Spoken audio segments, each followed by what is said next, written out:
Sir आज ये screening था फ़िल्म का और कल 31st को रिलीज़ होने वाली है। जी।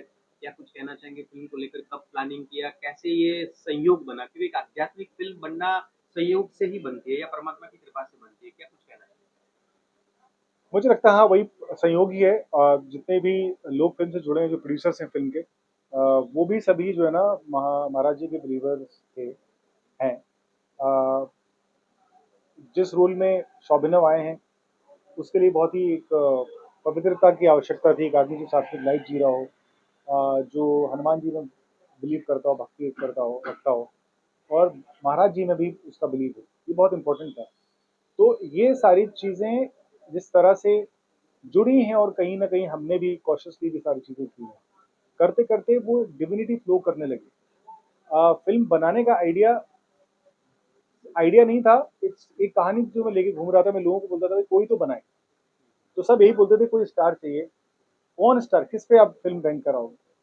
क्योंकि छोटी तो फ़िल्म है नहीं, ये छोटा मतलब इसका स्केल मतलब इसका वो बहुत बड़ा है। इसका जिस जिस परिवेश में जिस तरह से जो हम फ़िल्म दिखा रही है, वो पीरियड काफ़ी ड्रामा बड़ा है। भी है। पीरियड भी है, ऑल ऑफ दैट। तो तो कुल मिला के हमें ये मुझे हरदम ये था लग रहा था कि अगर हम किसी स्टार के साथ बनाएँगे, तो अपना एक एक बैगेज लेके आएगा। उसकी एक अपनी हिस्ट्री होगी, उसका एक अपना लाइफ़स्टाइल होगा। वो किसके साथ में कैसे क्या खाता-पीता क्या होगा, मुझे पता नहीं। तो in such situations you never know कि आपको कल के दिन पता चल रहा है कि महाराज जी का किसी ने रोल किया, और वो कुछ तो उसके साथ में कुछ नई चीज़ निकल आई। लोग कहेंगे, "अरे यार ये कैसा, इसको आपने क्यों कास्ट कर दिया?" जो कि होता है आज के ज़माने में। तो हमें मुझे लगता है कि सारी चीज़ें इस तरह से उन्होंने ही सेट की। हमारा सिर्फ़ एक काम था कि हम अपने इंटेंशन को लेके हरदम सही रहें। तो उसमें जुड़ने वाले लोगों में रागिनी सोना जी हैं, जो कि नीम बाबा महाराज को उन्होंने बचपन में देखा है। वो मतलब जब वो छोटी थी, तब तब उन्होंने देखा है। नम्रता सिंह हैं, वो भी नीम बाबा के साथ उनकी भक्ति का एक 15 साल हो गया है।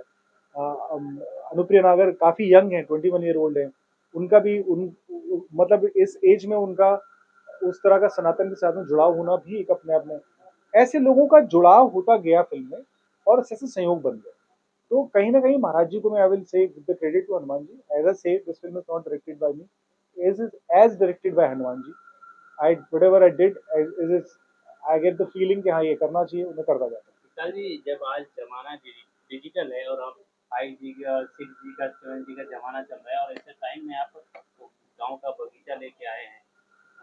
हमें तो बहुत पसंद आई, बहुत आई, जहाँ पे गोलियों की बौछारें हो रही है, मतलब कई सारी गेमिंग मूवी दिखाई जाती है लोगों को, बच्चों को।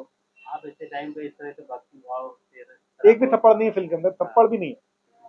तो इस तरह मार भी की जी। लेकिन ऐसे टाइम में हमको पसंद है, क्या लगता है आपको दर्शकों को कितना लुभाने वाली है, कितना भक्ति में सराबोर होने वाले लोग? मुझे लगता है कि ये फिल्म अपने आप में, मैं बाय प्रोफेशन एक डॉक्टर था, तो मुझे लगता है कि मेडिसिन है to to the to lot of people who are struggling with their spirituality. वो अपने मेंटल हेल्थ के साथ में स्ट्रगल कर रहे हैं।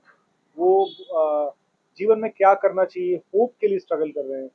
कहाँ जा रहा है जीवन, कहाँ जा रही है दुनिया, मेरा सुबह कैसे शुरू होता है, शाम कैसे होती है। इन सब चीज़ों से जो लोग स्ट्रगल कर रहे हैं, उनको एक एक न्यू बाबा की इस फिल्म में एक कहीं ना कहीं एक होप दिखाई देगी, क्योंकि बहुत ही पॉजिटिव नोट पे मैंने फिल्म बनाने की कोशिश की है। तो परिवार के लिए फिल्म है।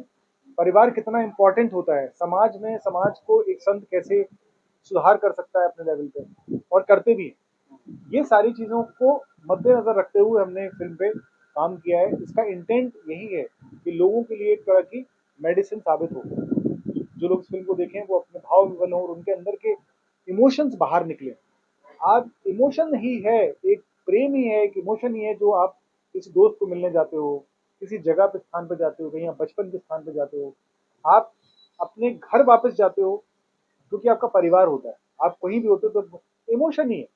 आप घर से निकलते हो तो आप कहीं और ही क्यों नहीं चले जाते, क्योंकि एक इमोशन ही वापस, इमोशनल कनेक्ट होना कहानियों में बहुत ज़रूरी है मुझे लगता है, और लोगों का आपस में बहुत सौहार्द होना बहुत ज़रूरी है। इनको लिए बाबा तीन ही बात बोलते थे, भूखों को भोजन कराओ, सबको प्रेम करो, और राम राम लिखते रहो, बोलते रहो। यही तीन संदेश। कब रिलीज होने वाली है और ये ये 31 जुलाई को हम एक एक हम रिलीज कर रहे हैं फिल्म को, एक हम हनुमान भक्तों के लिए रिलीज कर रहे हैं, उसके बाद में उसको एक्सपेंड करेंगे, एक प्लान है जो आपको कल तक पता चल जाएगा। जी जी जी। हमने देखा क्लाइमेक्स में जब बाबा जी बताते हैं कि 20 साल बाद, तो ये 20 साल वाला क्या है? तो ऐसा हुआ था कि हम क्लाइमेक्स वैसे रिवील नहीं करना चाहिए ऑन ऑन कैमरा, लेकिन वो बेसिकली ऐसा है कि वो महाराज जी उनको दोबारा मिलते हैं, और वो पहले ही बता देते हैं कि मैं तुम्हें तब मिलूंगा, और उनको मिलते नहीं, वो महाराज जी खुद ही आ जाते हैं।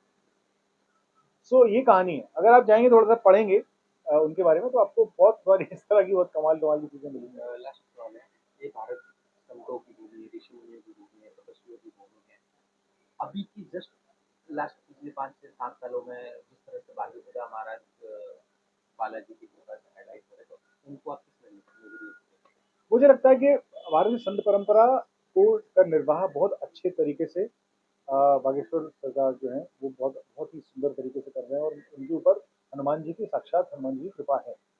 प्रेमानंद जी महाराज के ऊपर भगवान कृष्ण की मतलब राधा जी की उनकी कृपा है। और वो अ, वो ये जो संत होते हैं ये वो नहीं बोल रहे होते, उनके पीछे की डिविनिटी बोल रही है, उनके पीछे दैवी शक्ति, उनके पीछे की जो देवता शक्ति, भगवान की जो वो शक्तियाँ होती हैं वो बात कर रही होती है। तो मुझे लगता है कि एक समाज को बांधने का काम, समाज में बुराइयों को खत्म करें। आप देखिए, आप किसी भी चाहे बुरा से बुरा आप जिसको आप बोल दोगे ना, उसके यहाँ भी वो भी वायलेंस के अगेंस्ट बात करता है। वो भी कहता है कि नहीं आप अपने परिवार का ख्याल रखो, वो भी कहता है कि आप जो है ना लोगों की सेवा करो, वो भी कहता है, मतलब जिनको आप बुराई करते हो मैं उनकी भी बात कर रहा हूँ। तो संत समाज जो है ना इस देश को, अगर हम देवभूमि बोलते हैं, और इसको हम भगवान जहाँ सारे इतने सारे भगवान देवता अवतरित हुए हैं, भगवान बुद्ध यहाँ, जैन भगवान महावीर यहाँ पे अवतरित हुए, कृष्ण मतलब 10वां अवतार हुए यहाँ पे हुए हैं। तो एक कुछ तो रीजन है कि, तो नीकोली बाबा को किसी ने पूछा था 1962 में, जब नेहरू जी ने पूछा कि क्या चाइना ने जब अटैक किया तो क्या होगा इस वॉर का, तो उन्होंने कहा कि उसको नेहरू को बोलो तो टेंशन ना ले, क्योंकि ये देवताओं की भूमि है, यहाँ पे कम्युनिज्म फटक भी नहीं सकती।